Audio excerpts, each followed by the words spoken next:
Hey guys, it's Chastity, and we're gonna do a kind of a debt day month. Yeah, it's frustrating, so stay tuned. Alright, I'll apologize right now for my nails. We're gonna catch up on everything that's been happening also. I haven't got my nails done because I don't have a vehicle. Jeremy's blazer kind of got hit by a deer, or both. Deer ran out, hit him, then Jeremy let it bounce off the blazer. Final is they totaled our blazer, and we are actually going to buy it back and do a salvage title and then file for an R title, because our plan was never to really get rid of that blazer. It was to have it for the rest of his life. So we're going to buy back our blazer. But in the meantime, even though it is drivable, it's all cosmetic damage. There's some things that it hit, but it is still drivable. We're down the one vehicle. Again, you have to love the deer in Pennsylvania. Okay, so no money went on debt. No money's gone on debt in a while. And I'm not going to lie, I've been kind of pissed off. I've been pissed off at myself, at Jeremy, at the checkbook, and we're making really, really good money. So why am I not paying off debt? So I sat down today and I looked over what we really have coming in, going out, and really what our debt is. We have two debts left still. Two debts. We have our house and we have the Jeep. $62,000. I know if you would have said that to me 3 years ago, I would have told you there's no way that you're going to be able to pay off $62,000 in. I'm planning on trying to do it in 3 years. In 3 years, including the house. So, I had to take a deep look into what was going on with us and figure out why I was so frustrated. So I got these back out. And I realized we've been cash flowing a lot of stuff. And some of it's, okay, like downstairs flooring. This October, I spent $1,124.03 on all the flooring for the downstairs. Guaranteed the kitchen, the laundry room is done, and the front entryway is done. The living room, dining room, and foyer still need to be done. But all the flooring is in our house, paid for. Our laundry room, we just did a complete renovation on the laundry room. We've been paying for a lot of things cash flow. And I understand that I was really frustrated and saying, like, why aren't we putting it on the debt? Like, yeah, we've had trees removed.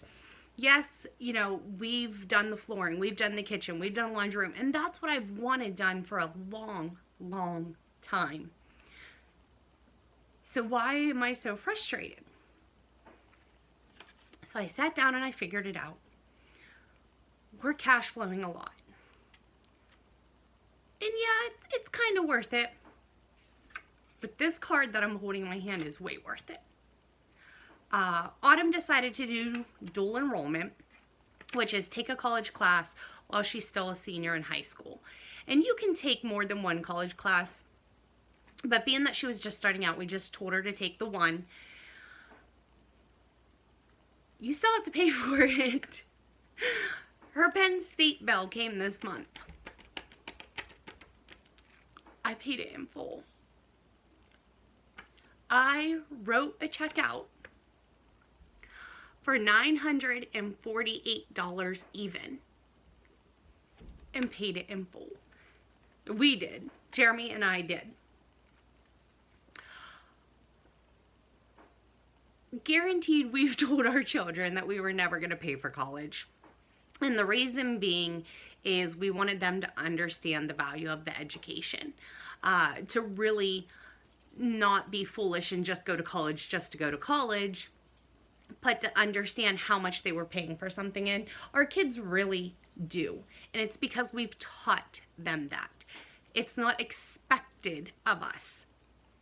So when this bill came and we got to write a check and pay in full, something our parents weren't able to do for us, frustration kinda went away. It's worth the cash flow. And a lot of people will say, you know, they'd give anything or do anything for their kids. It's different to actually teach and do out of,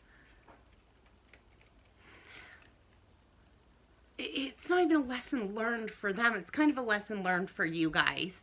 I've been a stickler saying that I will not pay for their college. But to know that I've taught my children the value of an education, how much a college class costs, what it takes, that you can go to college debt-free. This is so freaking cool. I know Rachel Cruz says live your life, not theirs. And yeah, I might still have $62,000 in debt to pay off, and that does include my mortgage. But I just wrote a check for her Penn State bill in full.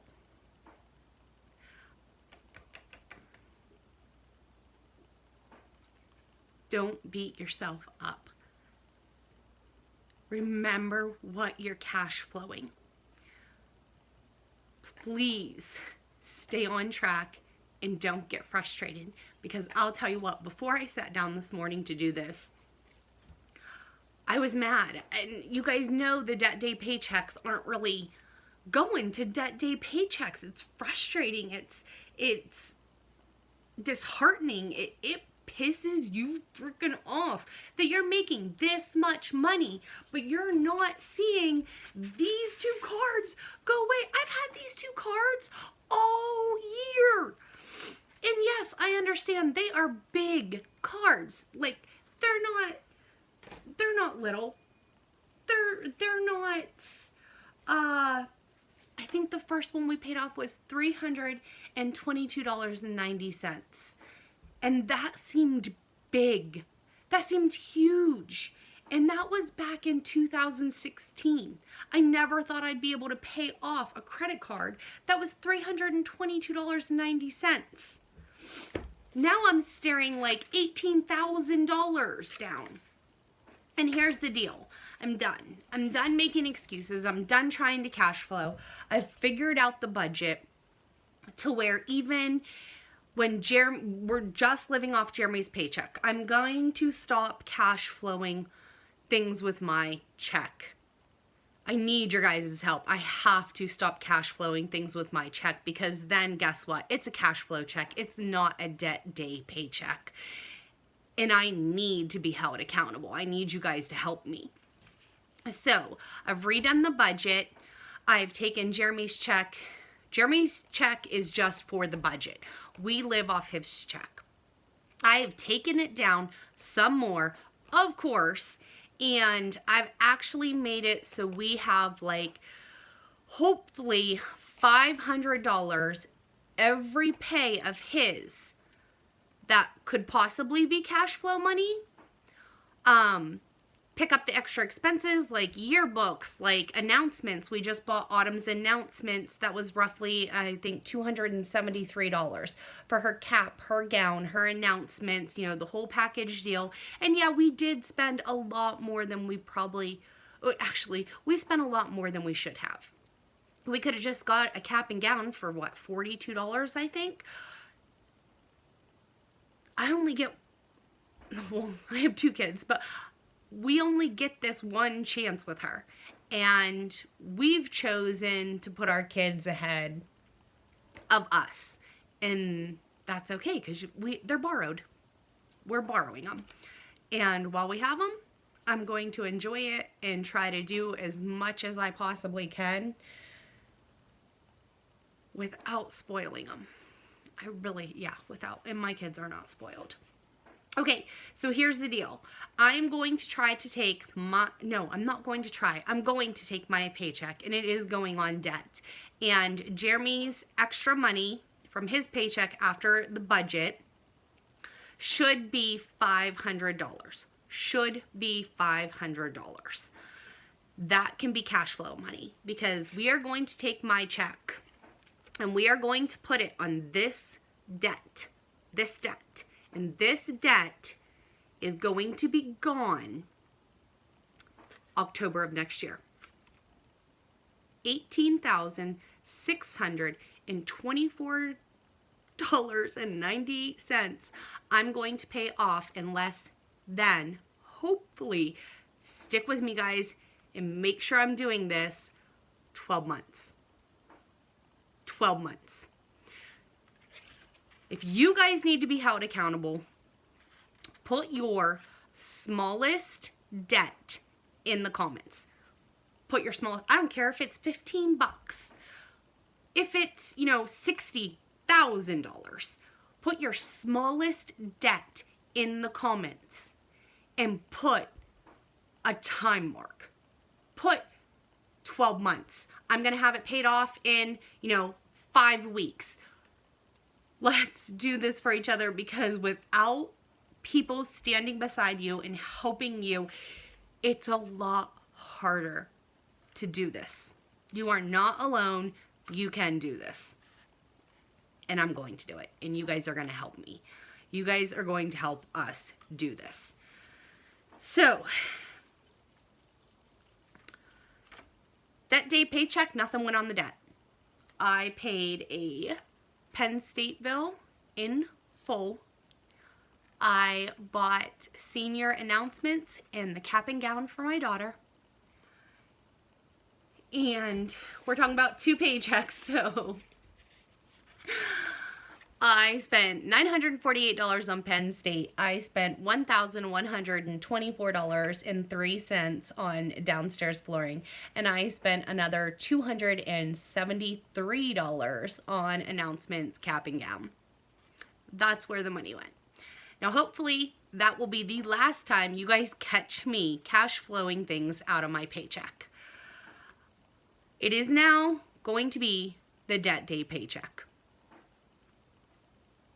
Everything is going on the G.